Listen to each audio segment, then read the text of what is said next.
Hello everyone, हरे Krishna. रूपालिस activity में आप सभी का फिर से स्वागत है।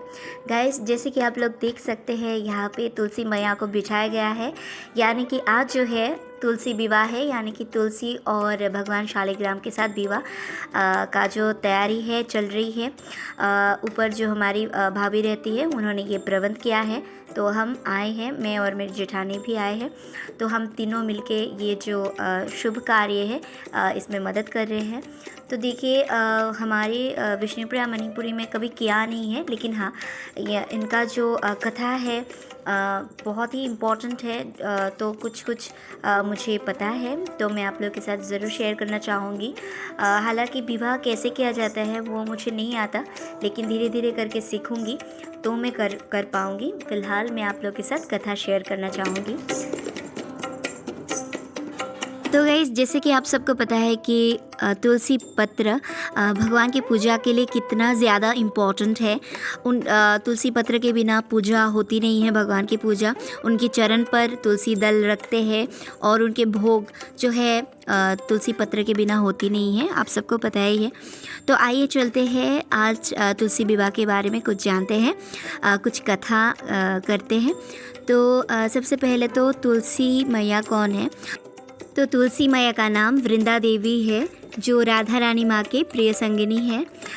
वृंदा देवी जो वैकुंठ धाम है, वहाँ का जो परम धाम है गोलोक वृंदावन, वहाँ की ऑनर बोल सकते हैं हम लोग वृंदा देवी को। तो वहाँ के जो पशु पक्षी जितने सारे भगवान के लीलाएं में शामिल है, वो सारे वृंदा देवी के अधीन में है, ठीक है ना। तो वृंदा देवी जो है असल में उनका कार्य, उनका पहला इम्पॉर्टेंट कार्य यही है कि राधा और कृष्ण को मिलवाना ही उनका परम कार्य है। जैसे कि भगवान श्री कृष्ण हम सब के लिए प्रिय है, उसी प्रकार वृंदा देवी का भी प्रिय है ना। इसलिए तो उनको तुलसी दल जो है भगवान के चरण पर हम लोग अर्पण करते हैं। तो जैसे कि भगवान के साथ मिलने के लिए सबसे पहले राधा रानी के साथ मिलना होता है।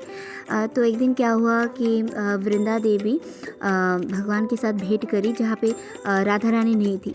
तो तब राधा रानी माँ ने आके देखा, अचानक से देखा तो बहुत क्रोधित हो गई और उनको श्राप दे दिया वृंदा देवी को कि आप भौतिक जगत में जाके आप जन्म लोगी, क्योंकि आपका ये जो कार्य है ये बहुत निंदनीय है, जो कि राधा रानी माँ को बिल्कुल अच्छा नहीं लगा था।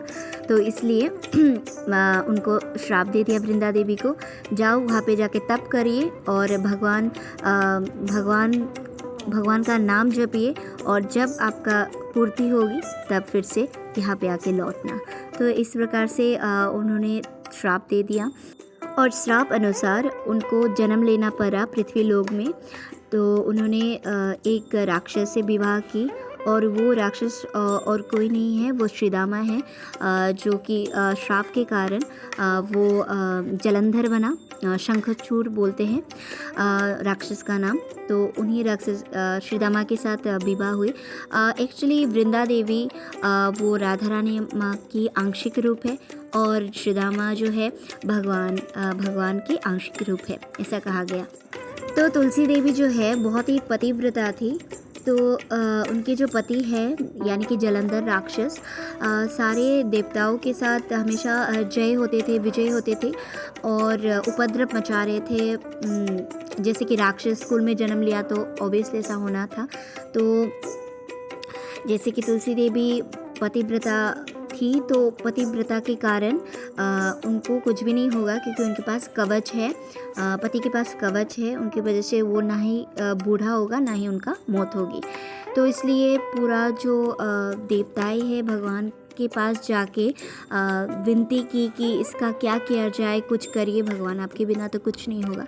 तभी भगवान ने ब्राह्मण का रूप धरकर जलंधर के साथ छल किया, वरना तो छल नहीं करेंगे तो और कोई ऑप्शन नहीं था। तो इसीलिए भगवान ने ब्राह्मण का रूप धरकर उनसे वो कवच ले लिया, और फिर भगवान ने तुलसी देवी के सामने जाके जलंधर का रूप धरकर छल किया। तभी जब पता चला वृंदा देवी को, तभी भगवान को श्राप दिया कि आप शालिग्राम रूप में रहोगे। तब भगवान ने भी आशीर्वाद दिया, आपको तुलसी मैया के रूप में भौतिक जगत में पूजा जाएगी और आपके साथ शालिग्राम भी रखा जाएगा। और जो लोग तुलसी मैया और शालिग्राम के विवाह करेंगे वो बहुत पुण्य कमाएंगे और इसलिए भगवान की पूजा में विशेष स्थान तुलसी मैया का है।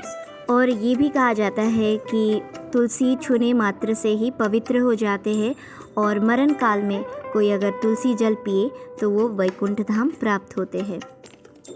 इसलिए हम अपने गले में कंठी माला जब पहनते हैं तो बहुत ही पवित्र हो जाते हैं। तो यहाँ पे देखिए भाभी हल्दी लगा रही है, तो मैं भी थोड़ा सा हल्दी लगा देती हूँ तुलसी मैया को। यहाँ पे नॉर्थ इंडिया में बहुत ही धूमधाम से तुलसी विवाह किया जाता है, स्पेशली वृंदावन व्रज, वहाँ पे बहुत ही धूमधाम से किया जाता है। जैसे एक लड़की की विवाह किया जाता है ठीक उसी तरह किया जाता है। तो उसी तरह भाभी ने मुझे बताया कि मेहंदी लगा दो, तो मैं लगा रही हूँ। तो स्टेप बाय स्टेप सारे श्रृंगार जो है हम लोग वो लगा देंगे। तो देखिए यहाँ पे जो है भाभी तुलसी मैया को मेहंदी लगवा रही है। शादी से पहले जो जो किया जाता है वो सब अभी कर रहे हैं। हल्दी मेहंदी सब कुछ हो रही है अभी। और अभी आलता जो है वो तुलसी मैया को लगवा रही है। ये देखिए बिल्कुल स्टेप बाय स्टेप सब कुछ लगवाएंगे। तो अभी देखिए चूड़ी पहनाई जा रही है मैया को। तो गाइस अभी देखिए गठबंधन हो रही है। तो गाइस अभी देखिए आरती की थाली से 7 फेरे करवाया जा रहा है। ये देखिए। तो गाइस अब जो है सबसे ज़्यादा इम्पोर्टेंट चीज़ सिंदूर लगा रहे हैं अब। देखिए सिंदूर के बिना तो विवाह संपन्न नहीं हो सकती। तो अभी हो गया, अभी बारी है प्रसाद की। तो देखिए अभी जो है भोग लगा रहे हैं भगवान शालिग्राम को और तुलसी मैया को। सारे जो प्रसाद है वो धीरे धीरे करके सब खिला रहे हैं। ये देखिए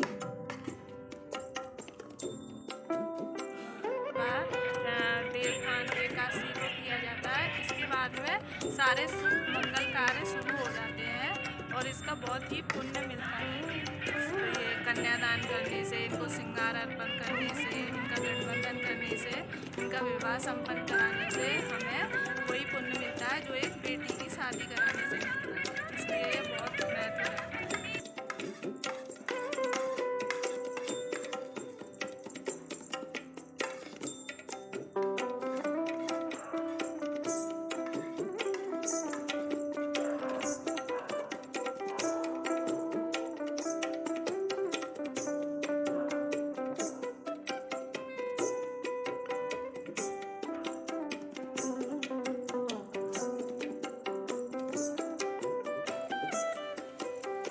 तो गाइस यहाँ पे आप लोग देख सकते हैं तुलसी मैया के सारे श्रृंगार के सामान।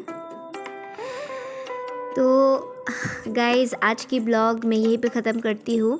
आई थिंक आप सबको पसंद आई होगी। अगर पसंद आई है तो प्लीज़ वीडियो को लाइक, सब्सक्राइब और शेयर करिएगा गाइस। प्लीज़ शेयर करने में आपको थोड़ी सी वक्त लगेगी और सब्सक्राइब करने में आपको फ्री लगेगी, ठीक है, कोई पैसा नहीं लगेगा। प्लीज़ वीडियो को लाइक सब्सक्राइब करिए। एंड ये जो पूजा है ना गाइस मेरे लिए पूरा नया है और बहुत कुछ सीखने को मिला है इस पूजा से। भाभी से कुछ चीज़ें सीखने को मिल गया। So thank you so much for watching my video. Bye bye.